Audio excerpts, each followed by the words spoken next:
우리는 지난 시간 사사기 1장의 내용들을 함께 살펴보았습니다. 첫 번째는 절반의 순종이라는 제목으로 유다 지파의 이야기를 우리는 보았지요.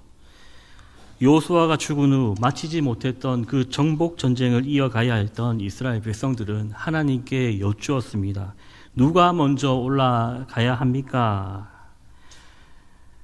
그때 하나님께서는 분명히 말씀하셨죠. 유다가 올라가라 라고 말씀하셨습니다. 그리고 이 땅을 너의 손에 넘겨주었다 라고 말씀하셨지요. 이미 승리가 약속되어 있던 것이었습니다. 유다 지파는 그 약속을 믿고 올라가면 되는 상황에서 갑자기 시몬 지파와 연합을 하게 됩니다. 어떻게 보면 아무 문제 없는 것 같이 보이지요. 좀 더 많은 인원이 그 정복 전쟁을 함께하게 되면 수월하게 된다는 거 누구나 생각할 수 있는 그런 합리적인 선택이 아닐 수가 없습니다. 그러나 하나님 앞에서는 온전한 순종이 아니었지요. 그리고 이 온전한 순종이 아닌 이 절반만 순종했던 이것은 결정적인 순간에 드러나게 됩니다. 철병거를 가진 골짜기의 주민을 쫓아내지 못했다라고 결론을 맺고 있습니다. 하나님이 함께 하신다면 이 철병거는 아무런 문제가 될 수 없는 것이었습니다.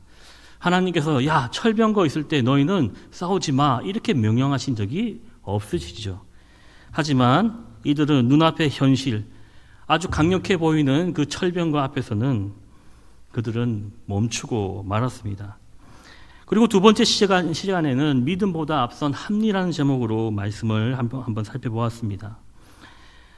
유다 지파를 이어서 베냐민 그리고 므낫세, 에브라임, 스불론, 아셀, 납달리 지파 이들이 이후에 펼쳐지는 그 정복 전쟁 가운데서 어떻게 행동했는지가 하나 둘씩 기록되어 있습니다. 특히 므낫세 지파 이들은 능력이 없어서 가나안 족속들을 쫓아내지 못한 것이 아니었죠. 그들은 오히려 강성해진 이후에도 가나안 족속을 쫓아내지 아니하였습니다. 오히려 그들을 노예로 삼고 노역을 시켰던 것이죠. 그렇게 하는 것이 더 현실적이고 효율적인 그런 선택이었습니다. 자신들의 그 합리, 자신들이 보기에 옳게 보이는 그것이 기준이 된 것이죠. 그 결과는 어떻습니까? 전염이 되듯 나머지 지파들에게까지 그 영향을 끼치게 됩니다. 쫓아내지 않은 것이었지만 점점 쫓아내지 못하였고 결국 단 지파에 이르러서는 오히려 하나님의 백성이 아모리 족속에게 밀려나고 말았지요. 쫓아낼 수 없는 상태가 되었습니다. 이것이 1장 전체의 흐름입니다. 한 지파의 문제를 넘어 이스라엘 전체의 방향이 되어버린 그것, 자신들의 합리가 기준이 되고 믿음은 뒤로 물러나게 된 그 상황을 우리는 1장에서 하나둘씩 보게 되는 것이죠. 절반의 순종, 절반만이라도 순종한 게 어디냐라고 우리는 생각할 수 있지만 여러분, 왜 절반만 순종했겠습니까? 하나님을 온전히 믿지 않았기 때문이 아니겠습니까? 하나님께서 유다가 올라가라. 내가 승리를 너에게 주었다. 이것만 믿고 올라가기에는 뭔가 부족하다고 느꼈기 때문이 아니겠습니까? 여러분, 절반의 순종은 절반이라도 순종했다가 아니라 결국엔 하나님을 온전히 신뢰하지 않았다라는 그런 의미인 것입니다. 오늘 우리가 읽었던 사사기 2장 1절에서 10절까지 본문에서는 1장에 대한 하나님의 명확한 평가가 있습니다. 그리고 그 평가 뒤에 이스라엘 백성이 합리로 쌓아온 그 선택을 하게 된 그 이유가 또 하나둘씩 기록되어 있는 것이죠. 우리 본문 말씀 사사기 2장 1절부터 그 내용들을 하나둘씩 살펴보자면 사사기 2장 1절에 여호와의 사자가 길갈에서부터 복임으로 올라와 말씀하였다라고 시작합니다. 구체적인 지명이 등장합니다. 먼저 이 길갈이라는 곳을 우리는 기억을 하셔야 합니다. 여러분이 나중 구약 성경 많이 읽었다 하면 이 길갈이 무엇인지, 길갈이 어떤 지명이고 어떠한 의미를 가지는지를 꼭 알고 계셔야 합니다. 길갈은 여러분, 요수아가 백성들과 함께 그 요단강을 건넌 그 이후에 이곳 길갈에 12개의 돌을 쌓아 하나님께서 함께 하셨음을 기념했던 그런 곳이었죠. 그리고 광야 생활 중 시행하지 못했던 할례, 하나님의 언약 백성이다라고 하는 그 할례를 시행했고, 그리고 가나안 땅에 그 첫 소산물을 먹었던 그곳이 바로 길갈입니다. 즉 출애굽 2세대, 가나안 땅에 들어온 출애굽 2세대들에게 있어 이 길갈은 하나님 백성으로서의 본격적인 그 첫 발을 내디딘 그런 곳입니다. 그리고 이어서 등장하는 복임이 있습니다. 이것은 조금 해석이 필요합니다. 문자 그대로 이 복임이라고 하는 것을 해석하면 우는 자들, 통곡하는 자들이란 뜻을 가지고 있습니다. 지명으로 보기엔 조금 어려움이, 좀 무리가 있는 것이죠. 그래서 해석에 따르면 이 복임이라는 곳은 곧 베델을 가리킨다고 많은 학자들이 이야기를 하곤 합니다. 즉 베델. 여러분, 이스라엘 백성에게서 이 베델은 또 어떤 의미를 지니겠습니까? 하나님을 예배하던 장소가 아니겠습니까? 따라서 이 여호와의 사자가 길갈에서 복임으로 올라왔다. 그 역사적인 그 장소에서 하나님께서 올라와 말씀하셨다라는 것은 여러분, 그냥 하나님이 이렇게 올라오셨구나라고 하는 단순한 그 방향을 가리키는 것이 아니라 이스라엘 백성, 하나님의 그 백성이 분명히 하나님과 언약을 맺은 그 백성이란 그 사실을 분명히 드러내고 있는 그런 본문입니다. 이스라엘 백성들이 비록 절반의 순종을 했고 하나님은 온전히 또 신뢰하지 않았지만 하나님께서는 그들과 언약을 맺은 그 백성, 그 사실을 분명히 말씀해 주고 있는 것이지요. 비록 하나님을 온전히 신뢰하지 않았고 그분의 말씀을 온전히 순종하지 않은 이스라엘 백성이었지만 하나님과 언약을 맺은 그 백성이란 그 사실은 변하지 않는다라는 것을 오늘 본문에서는 우리에게 보여주고 있습니다. 여호와의 사자는 하나님께서 이스라엘에게 행하신 그 일들을 하나둘씩 언급을 하고 계시지요. 즉 애굽에서 해방시키신 것과 그들의 조상들에게 맹세한 땅으로 들어가게 하신 것을 언급하고 있습니다. 그리고 이 언약을 영원히 어기지 아니하시겠다고 하셨는데 언약의 당사자인 이스라엘이 하나님과 맺은 그 언약을 이행하지 않았다라고 말씀을 하십니다. 우리 사사기 2장 2절 말씀을 함께 보겠습니다. 2장 2절 말씀을 보시면 너는 이 땅의 주민과 언약을 맺지 말며 그들의 제단을 헐라하였거늘. 이것이 하나님과 이스라엘 백성들 간에 맺은 언약의 내용입니다. 그런데 너희가 내 목소리를 듣지 아니하였으니 어찌하여 그리하였느냐. 여러분, 하나님께서 지금 이스라엘 백성을 향하여 분명히 말씀하시죠. 일종의 고발장 같지 않겠습니까, 여러분? 고발장 같이 느껴지지 않습니까? 너희가 이렇게 하였다. 이 계약 내용을 지키지 않았다라고 하는 그 말씀을 보여줍니다. 우리 앞서 사사기 1장은 백성이 결국 가나안 족속을 쫓아내지 못했다라고 끝이 났습니다. 그런데 여호와의 사자는 백성이 내 목소리, 하나님의 음성을 듣지 아니하였다라고 합니다. 못한 것과 안 한 것은 다른 것이죠. 분명한 평가가 매겨진 것입니다. 하나님은 유다가 올라가라 라고 말씀하시며 이 땅을 그의 손에 넘겨주었다 라고 하셨지요. 이것은 반반의 확률인 도박이 아니라 확실한 승리였습니다. 하나님이 함께 하시면 너희는 반드시 승리한다 인 것이죠. 유다가 승리한다면 그 뒤를 이은 지파들 역시 똑같이 승리하는 전쟁이 바로 가나안 땅 정복 전쟁입니다. 그런데 이 전쟁에 믿음에 앞서 자신들이 생각한 그 합리가 하나둘씩 들어오게 되었고, 그 결과 가나안 족속을 쫓아내지 못하고 오히려 언약을 맺고 그들이 섬기는 우상을 없애지 못했습니다. 하나님께서 가나안 사람들과 언약을 맺지 말라고 한 그 이유, 그 첫 번째는 가나안 족속들과 같은 그들의 죄의 멍에를 함께 지지 말라라는 것입니다. 하나님의 백성, 그들의 그 끝에는 뭐가 있습니까?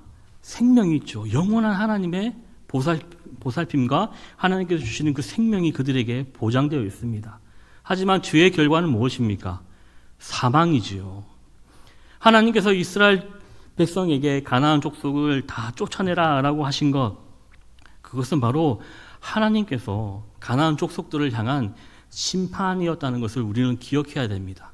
그런데 가나안 족속들과 함께 어울려 살아가게 된 이스라엘 백성들, 그들은 죄의 멍에를 함께 지게 되는 운명 공동체로 매이게 되는 그런 모양새를 우리에게 보여주고 있습니다.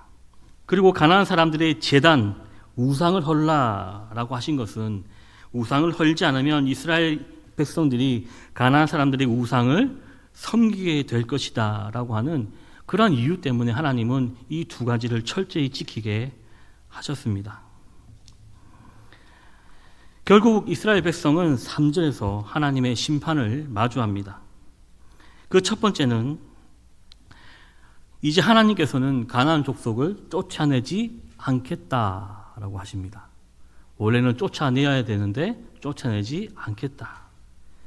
이스라엘 백성이 가나안 족속들과의 피 흘리는 그 전쟁을 버리기보다 이권과 화평을 추구하는 등 나름의 합리적인 선택을 했지만, 여러분, 훗날 이 가나안 족속이 강성해져 이스라엘 백성을 괴롭히고 학대하는 적이 된다는 것을 안다면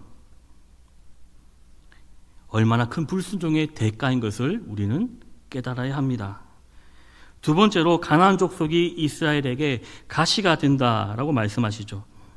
지금 이들은 화평을 누리고 있고 아무런 문제가 없어 보이지만 결국 이스라엘을 괴롭히는 세력으로 성장하게 될 것임을 하나님은 말씀하십니다. 그리고 마지막으로 허물지 않은 가나안 그 우상들이 올무가 된다고 말씀하시죠. 즉 우상을 섬기는 한 영원히 고통과 학대가 있을 것이며 사망으로부터 벗어날 수 없다는 사실을 하나님은 말씀하십니다.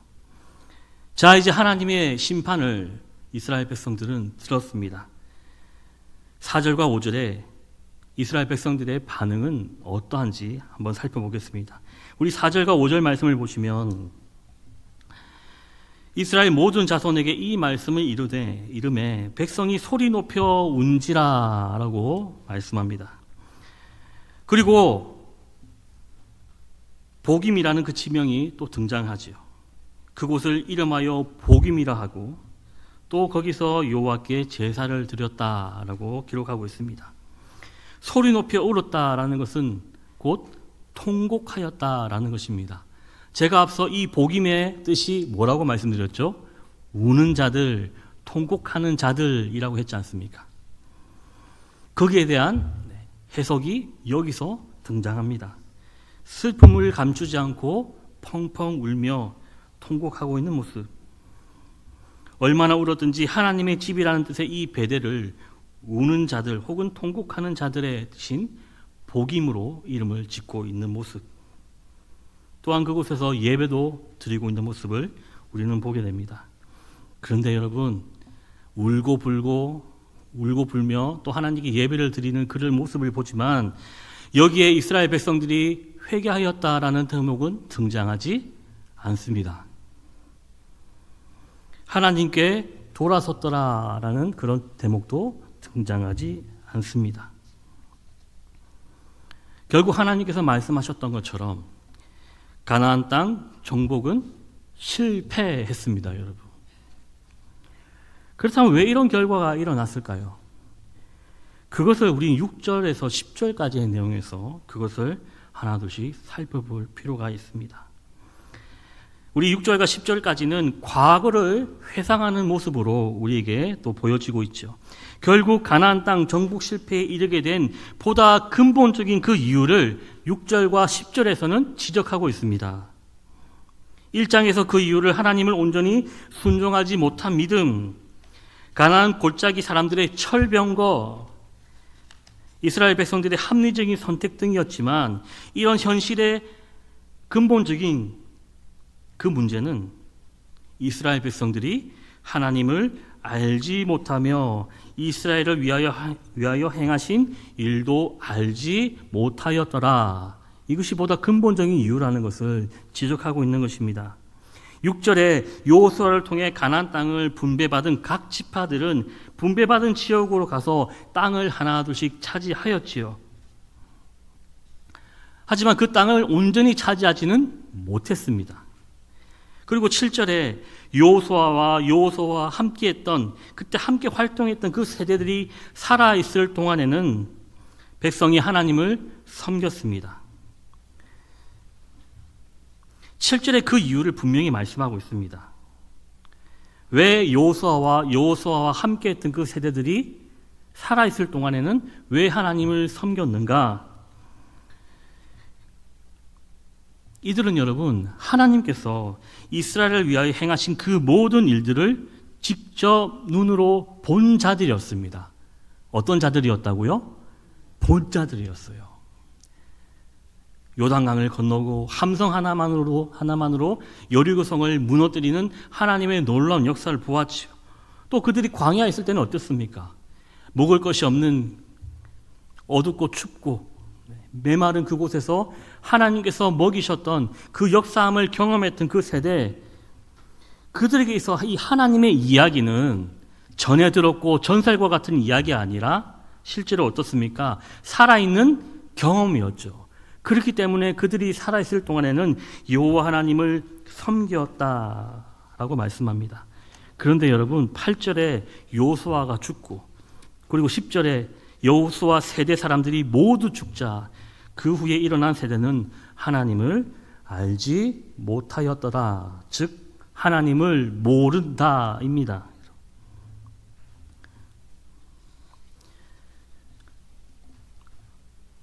다음 세대, 그들은 그 큰 일을 직접 보지 못한 세대인 것이죠. 어떻게 보면 전에 들은지도 모릅니다. 하나님이 살아있는 경험이 아니라 그들에게 있어서는 조상들의 이야기였던 것입니다. 이것이 여러분, 이스라엘 백성들, 그 다음 세대가 가나안 땅 그 정복을 실패하게 된 근본적인 원인임을 또한 말씀하고 있습니다. 여러분, 10절에 알지 못하다, 히브리어로 로야데우라고 하는 이 단어는 여러분, 이 야데우, 알다라고 하는 이 단어의 그 원형이 바로 야다라는 그런 동사입니다. 야다, 알다. 여러분, 아는 것, 이것은 여러분 단순히 내가 누굴 안다라고 하는 그런 뜻의 단어가 아닙니다. 속속들이 안다라는 뜻을 가지고 있습니다.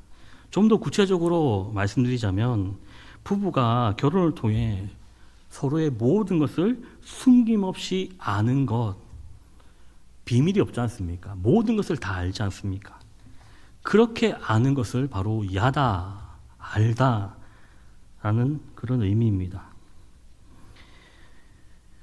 따라서 10절에 그 후에 일어난 세대는 하나님을 알지 못했다라는 것은 그들이 하나님을 전에 들었고 머리로만 알고 풍문으로 들었지 그들이 하나님과 함께하는 삶, 씹고 뜯고 맛보고 즐기는 그 삶을 살지 않았다는 것입니다.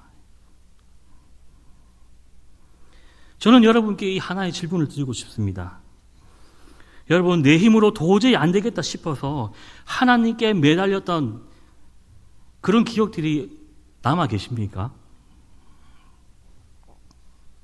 그리고 그 자리에서 내 뜻이 아니라 하나님의 뜻을 깨닫고 하나님을 만났던 적이 있으십니까? 아니면 그런 기억이 있으십니까? 저는 10절에 알지 못하였더라라고 하는 이 문장, 이것을 보고 오늘날 이 시대를 살아가는 이 세대를 생각하게 되었습니다.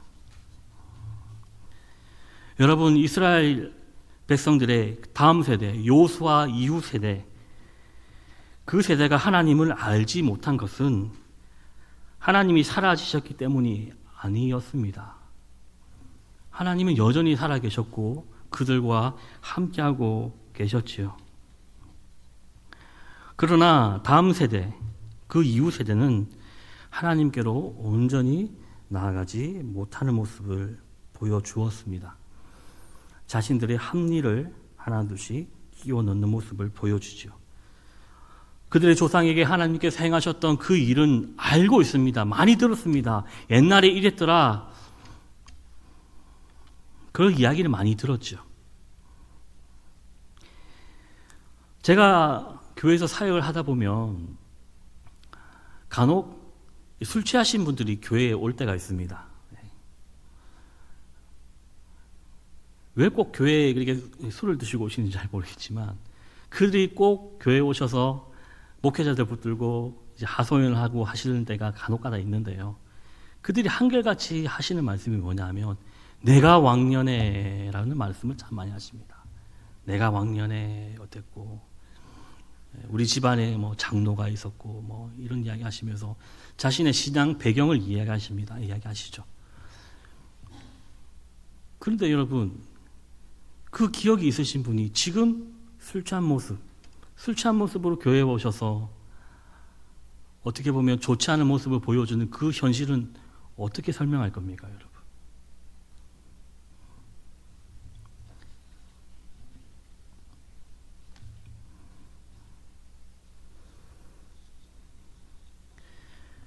과거 이야기가 지금 우리에게 들려주고 있다면 여러분, 지금도 하나님께서 우리와 함께 하신다는 그 이야기가 지금 우리에게도 쓰여져야 한다는 것입니다.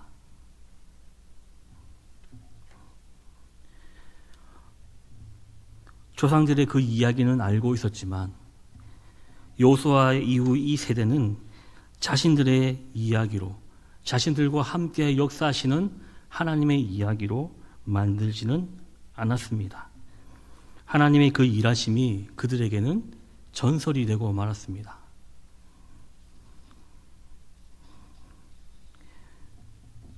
지금 우리는 어떻는지 한번 말씀을 통해 돌아보길 원합니다.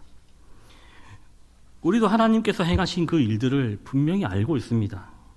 성경에 기록된 그 놀라운 일들, 우리 기억하지 못하는 사람이 어디 있습니까?